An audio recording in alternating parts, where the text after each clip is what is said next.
Y este capítulo tiene que ver en los últimos versículos con un ministerio que aparece aquí en nuestras Biblias como el ministerio de la reconciliación.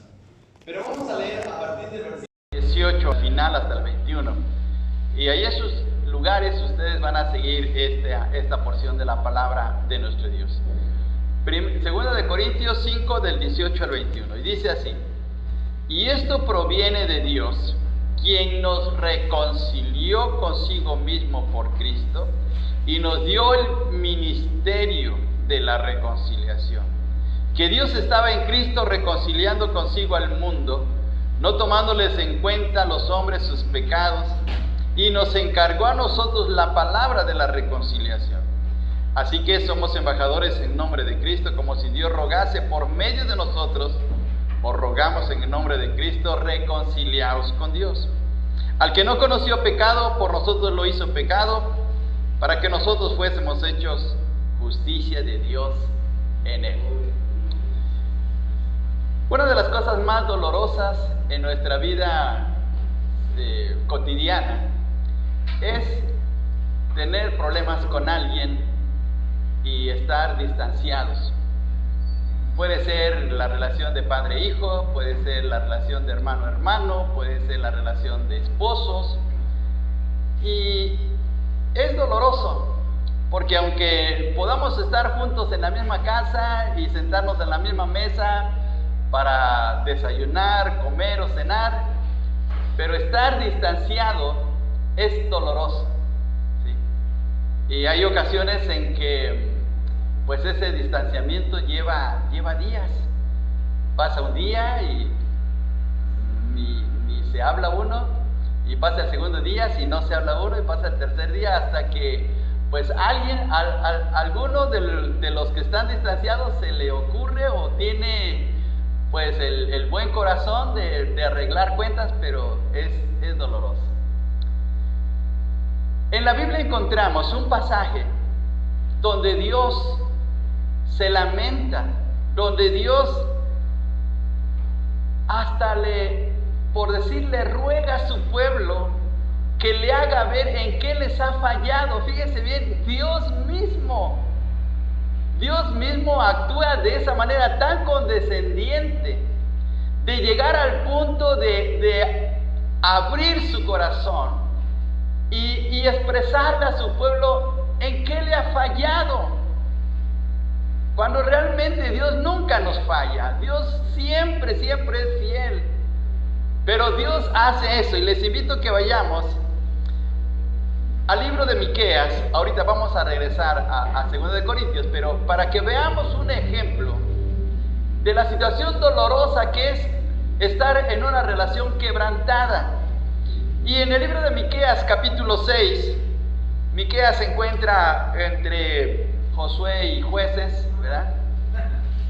Hay que aprender. ¿Por qué digo esto, hermanos? Porque tenemos que aprendernos los libros de la Biblia, ¿sí? Y poder buscar lo más rápido posible los pasajes bíblicos.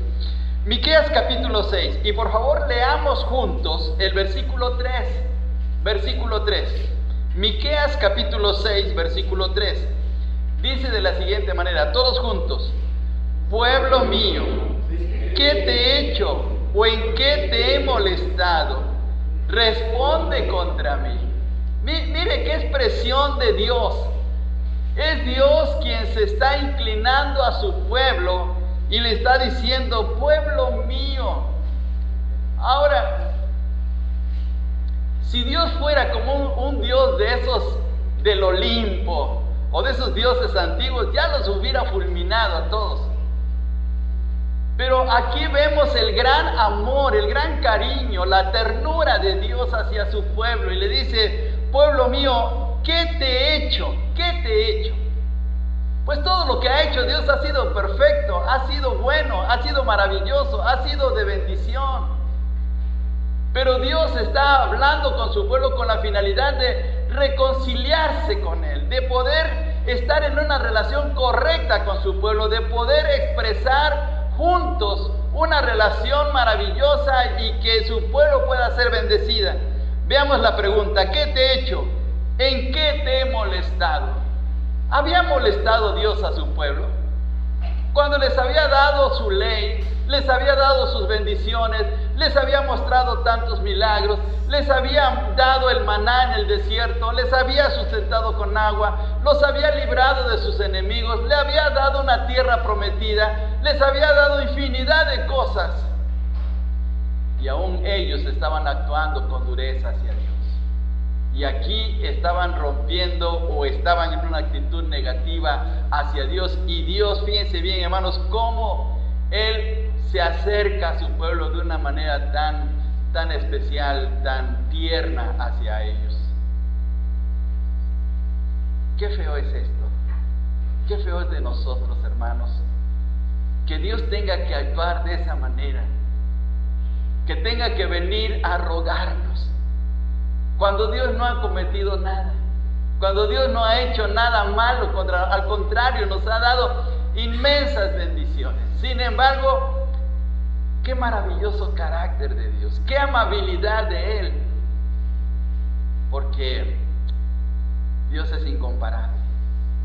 Nunca podremos ganarle en amor a Dios, nunca.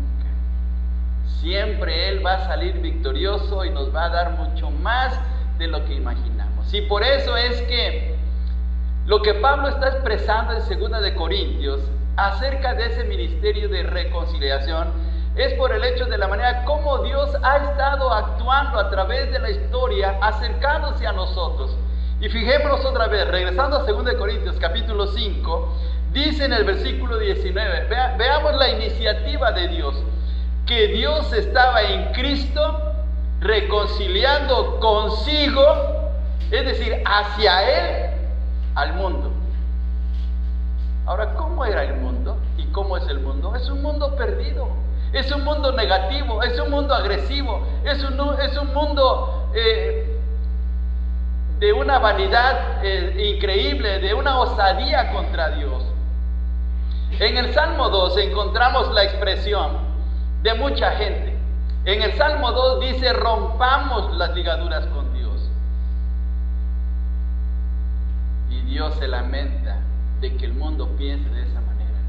Y encontramos varias porciones en la Biblia cómo el mundo está rechazando a Dios. Por ejemplo, allí en el Evangelio de Juan capítulo 1 versículo 11 dice que a lo suyo vino y los suyos no le recibieron. Y así es el mundo, así somos nosotros de ingratos con Dios. Pero Dios está mostrando su grandeza, sus cualidades tan enormes de poder acercarse a nosotros y reconciliarnos. Vuelvo a repetir, si Dios, y no es comparable obviamente, nada más es una ilustración burda. Si Dios fuera como el Zeus del Olimpo, ya hubiera destruido a toda la raza humana. Pero Dios no. Y eso es lo bueno de nuestro Dios. Nuestro Dios es grandioso en su carácter. Y la reconciliación está ilustrada en la Biblia a través de diferentes personajes. Una de las cosas maravillosas que encontramos de la reconciliación es cuando Jacob se encuentra con su hermano Esaú. Habían pasado 20 años que Jacob estaba viviendo en Harán con su tío que le había hecho la vida de cuadritos, la vida imposible, sacándole el provecho mayor, enriqueciéndose a costa del trabajo de Jacob, engañándole muchas veces. Dice Jacob que su tío, y se lo dijo personalmente: ya me has engañado 10 veces con mi salario. Cada vez que se muere una de las ovejas yo tengo que pagarla. He estado en el calor y en el frío y mira, me has engañado 10 veces. Porque Jacob recibió una lección muy tremenda, pero había estado en Harán sufriendo las consecuencias de lo que había hecho en su hogar, porque había también engañado a su hermano Jacob, le había quitado la primogenitura. Y después de 20 años, cuando ya sale Jacob con toda su familia, sale con sus 12 hijos, sale rumbo, bueno, no son 12, son 11, porque uno nace en el camino, Benjamín nace en el camino, y resulta que sale rumbo hacia su hogar, porque vivía en Berseba. Isaac también ya no vivía, ya había muerto, Pero en el camino resulta que llega un mensajero y le dice a Jacob: tu hermano viene al encuentro, tu hermano viene al encuentro. Esaú viene a encontrarte en el camino. Y en ese momento, en el capítulo 32 de Génesis, dice que Jacob tuvo un temor tremendo, porque hasta habló con Dios y le dijo: va a venir este y me va a matar, va a acabar con mi familia, Dios ayúdame. Y en esa noche tuvo que pelear con el ángel para arrancarle la bendición, porque tenía mucho temor con Esaú. 20 años había pasado, pero la culpabilidad de Jacob estaba presente. Miren qué problema es eso de la culpa. Si no arreglamos nuestra relación con Dios, la culpa sigue afectando nuestras vidas. Pero por favor les invito a que vayamos a Génesis capítulo 33. Veamos lo que sucedió en ese pasaje. Génesis capítulo 33 y veamos los versículos del 1 al 4. Y aquí está ilustrada la reconciliación. Veamos lo que dice los versículos del 1 al 4. Y les invito a que juntos leamos la palabra de Dios. Dice así: alzando Jacob sus ojos miró, y aquí que venía Esaú, y los 400 hombres con él. Entonces repartió él los niños entre Lea y Raquel y las 2 siervas. Y puso las siervas y sus niños delante, luego a Lea y sus niños, y a Raquel y a José los últimos. Hasta ahí nada más. Vamos a detenernos un poquito aquí. ¿Por qué lo hizo así? ¿Por qué hizo esta planeación? ¿Por qué puso primero a los hijos de sus 2 concubinas al frente? Porque estaba protegiendo a la persona que más amaba. ¿Quién era la esposa que más amaba? A Raquel. Y la puso hasta el último. Vean ustedes la colocación. La puso hasta el último para protegerla. Y porque estaba protegiendo a su hijo José, que era su hijo consentido, su hijo amado. 400 hombres venían con Esaú. 400 hombres de mal carácter, igual que su hermano, de seguro. Tal vez pensando: va a venir este y me va a hacer un destrozo, me va a dar una zarandeada, se va a llevar todo lo que he ganado en 20 años, se va a vengar de mí. Esa noche no durmió Jacob. Esa noche se la pasó luchando con Dios hasta el amanecer. Si usted quiere leer el capítulo 32, estuvo en esa situación porque estaba muy temeroso. Veamos este texto, por favor. 32:11, para que veamos el sentimiento que tenía Jacob. Versículo 11 dice, todos juntos: líbrame ahora de la mano de mi hermano, de la mano de Saúl, porque le temo. No venga acaso y me hiera la madre con los hijos, que me hiera a toda mi familia. Mire, eso es lo que él estaba pensando. Pero esa noche, al luchar con el ángel y obtener la bendición, las cosas cambiaron. Y ahora veamos los versículos 3 y 4 del capítulo 33. 3 y 4, todos juntos. Y él pasó delante de ellos y se inclinó a tierra 7 veces hasta que llegó a su hermano. Pero Esaú corrió a su encuentro y le abrazó y se echó sobre su cuello y le besó y lloraba. Mientras Jacob estaba haciendo reverencias e inclinándose a su hermano,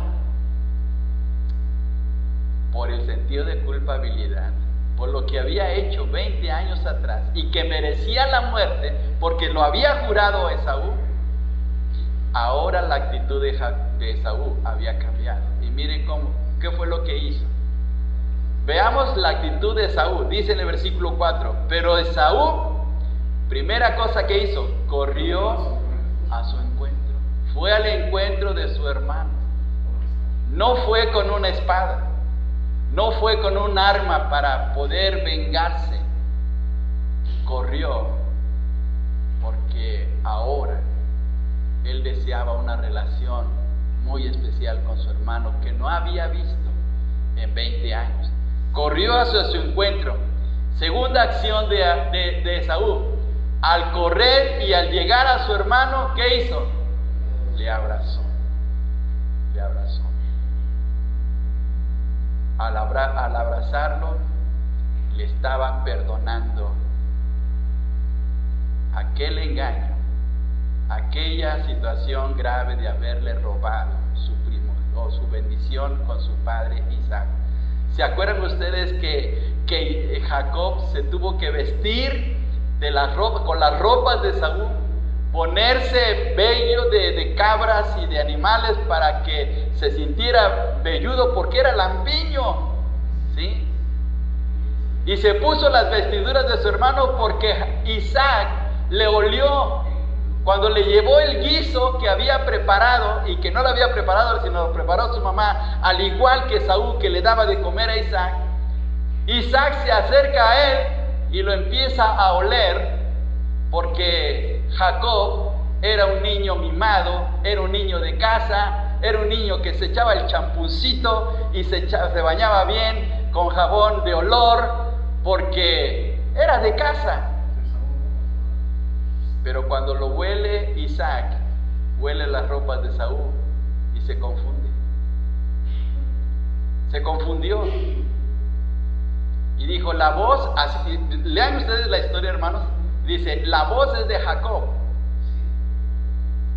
pero el olor y lo que estoy sintiendo en sus brazos es Esaú. Y por eso extiende su bendición. Eso hace que Esaú, por ese engaño, quería matar a su hermano. Pero después de 20 años, las cosas cambiaron. Y vea otra vez ahí. ¿Cuál es la tercera acción que hace en el versículo 4? Se echó sobre su cuello. Lo abrazó fuertemente. Se echó sobre su cuello. Cuarta acción, lo besó. Lo besó. Besó a su hermano. Y la 5, lloró con él. Estaba perdonado Jacob. Había reconciliación. Y esta es una historia de redención. Esta es una historia de reconciliación. Porque aquí, en este caso, podemos pensar que Esaú es un tipo de Cristo. Porque le fallamos al Señor. Porque hemos cometido muchas maldades, muchos pecados, hemos ofendido a Dios y merecemos la muerte, porque la paga del pecado es muerte. Y merecemos la muerte, pero Cristo vino y corrió a nuestro encuentro. Nos vio tendidos en el suelo, nos vio en un mundo perdido, nos vio manchados por el pecado y en una ruina espiritual, condenados por siempre al infierno. Pero corrió a nuestro encuentro y espiritualmente nos abrazó y se echó sobre nuestro cuello, y Cristo nos besó para establecer la reconciliación desde la cruz, y lloró por nosotros para poder salvarnos. Aquí Esaú es un tipo de Cristo, reconciliándonos, porque Esaú podía haber tomado la espada y acabar con Jacob, pero no lo hizo. El segundo ejemplo lo encontramos en relación con David. En 2 de Samuel, capítulo 9, el segundo ejemplo de reconciliación lo encontramos en la vida de en la vida de David. En el capítulo 9, cuando ya David estaba en el trono, había vencido, había salido vencedor contra todas aquellas estrategias malignas de Saúl, con Saúl, y Saúl se había suicidado, y toda la familia de Saúl casi estaba desaparecida, excepto uno. Porque aún hasta su amigo Jonatán había muerto. Pero aquí había uno que era descendiente de Saúl. En el Antiguo Testamento, los reyes, cuando llegaban al trono y había oposición de otro rey, exterminaban a toda la familia. La exterminaban con la finalidad de que no hubiera un levantamiento, que no hubiera oposición al nuevo reinado. Pero David no lo hizo. Había un hombre llamado Mefiboset y pudo exterminar a la vida de Mefiboset, pero no lo hizo. Y veamos lo que hizo aquí David, por favor, para que veamos en el versículo 7. Leamos todos juntos versículo 7 del capítulo 9 de 2 de Samuel. 9:7, dice así, todos juntos.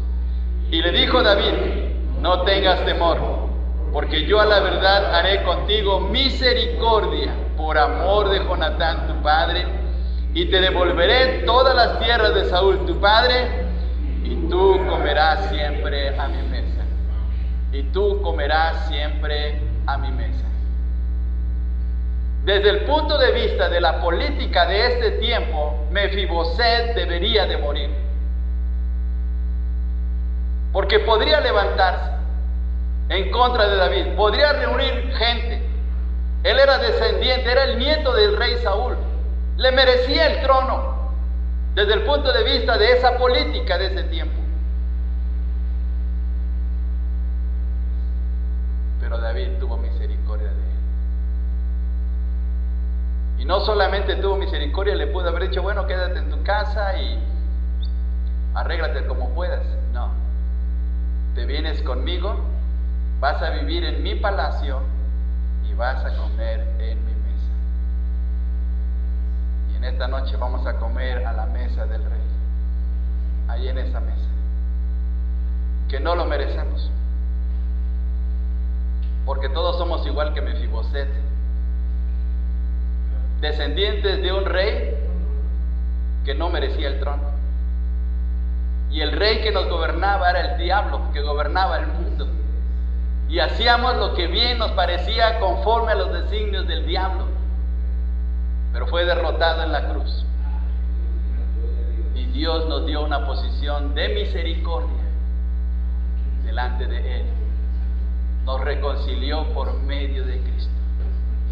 Y mire, dice aquí una cosa muy interesante. Dice de la siguiente manera, en el versículo 13, hermanos, versículo 13 del capítulo 9 de 2 de Samuel.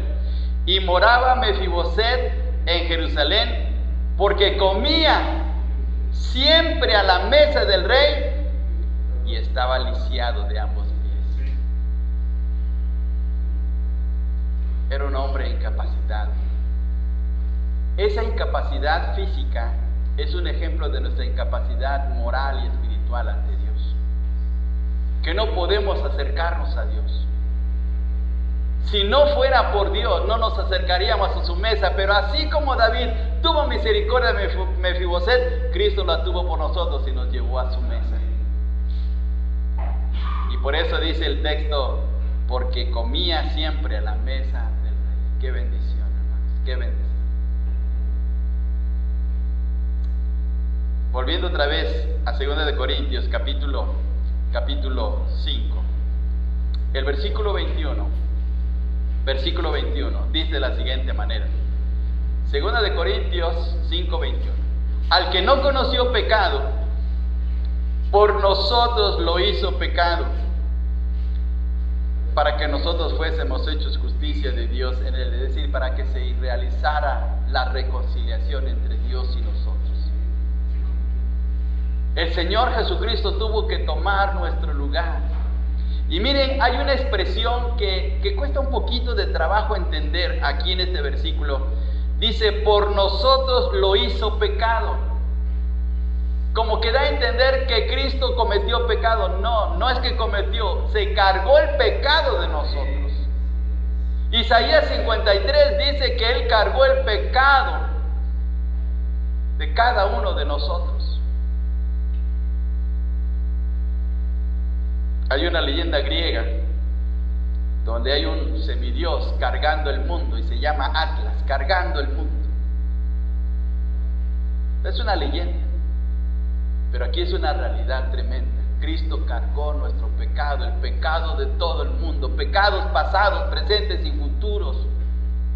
Por eso es que podemos acercarnos al Señor y diciendo: Señor, perdóname por lo que hice esta semana, perdóname por lo que hice en este día, porque la Biblia dice claramente: hijitos míos, estas cosas os escribo para que no pequéis, y si alguno hubiere pecado, abogado tenemos para con el Padre, a Jesucristo el justo.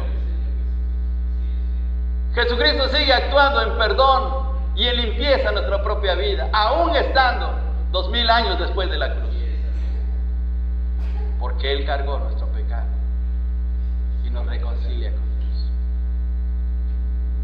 Y en esta noche debemos de valorar esa reconciliación. Si no fuera por Cristo, la ira de Dios estaría sobre nosotros todavía. Había una costumbre griega que a una persona, a un criminal, a un homicida, cuando se le sentenciaba a muerte, en su celda se colocaba una espada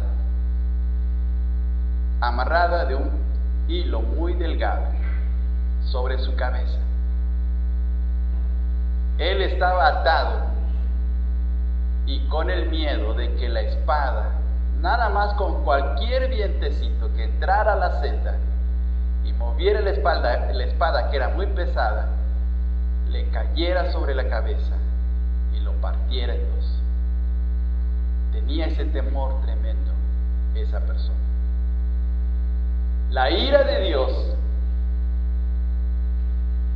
en los pecadores está encima, pero Cristo nos quitó eso y nos libertó y nos dio una posición grandiosa de ahora ser hijos de Dios, y ya no estamos bajo temor, porque en el amor no hay temor, como dice 1 de Juan capítulo 5.